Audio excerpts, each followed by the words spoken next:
নমস্কার। আজ আপনাদের নিয়ে যাব এমন এক মায়াবী প্রান্তরে, যেখানে পা রাখলেই মনে হয় কোনো দক্ষ শিল্পীর তুলির আঁকা এক জীবন্ত ক্যানভাস। নদিয়া জেলার সীমান্ত ঘেঁষা জনপদ চাপড়া। লোকে একে ভালোবেসে ডাকে বাংলার ভ্যালি অফ ফ্লাওয়ার্স বা ফুলের উপত্যকা। মাইলের পর মাইল বিস্তৃত এই জমিন আজ কেবল ফসলের নয়, রঙের উৎসবে মেতেছে। রঙের মেলা ও চাষবাস, শীতের মিঠে রোদে চারিদিকে তাকালে চোখ ধাঁধিয়ে যায়। শত শত হেক্টর জমি জুড়ে এখানে লাল, নীল, হলুদ আর বেগুনি রঙের মলাট। সারিবদ্ধভাবে দাঁড়িয়ে আছে রাজকীয় চন্দ্রমল্লিকা, আভিজাত্যে মোড়া গ্যাডিওলাস আর চিরন্তন প্রেমের প্রতীক গোলাপ। বাতাসে ভাসে এই হাজারো ফুলের স্নিগ্ধ সুবাস। শুধু কি সৌন্দর্য? এই চাপড়াই হলো অগণিত মানুষের স্বপ্ন আর জীবিকার আধার।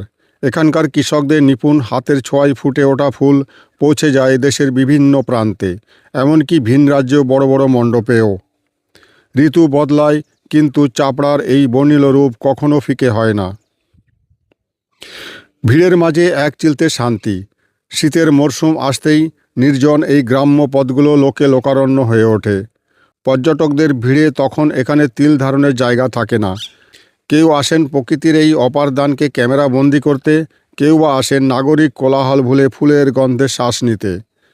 থরে থরে সাজানো ফুলের সারি দিয়ে হাঁটতে হাঁটতে মনে হয় এই যেন মর্ত্যের কোনো এক স্বর্গোদ্যান। বিদায় ও আমন্ত্রণ। ফুলের এই মহাসমুদ্র কেবল দেখার নয়, অনুভবের। চাপড়ার এই ভ্যালি অফ ফ্লাওয়ার্স আমাদের মনে করিয়ে দেয় যে মানুষ আর প্রকৃতি যখন মিলেমিশে থাকে, তখন এমনই এক বিস্ময় তৈরি হয়। আজকের এই ছোট্ট সফর যদি আপনাদের ভালো লেগে থাকে, তবে একবার সময় করে ঘুরে আসতেই পারেন নদিয়ার এই নন্দনকানন থেকে। সবাই ভালো থাকবেন, সুন্দর থাকবেন। প্রকৃতির রঙে রঙিন হোক আপনাদের জীবন। ধন্যবাদ।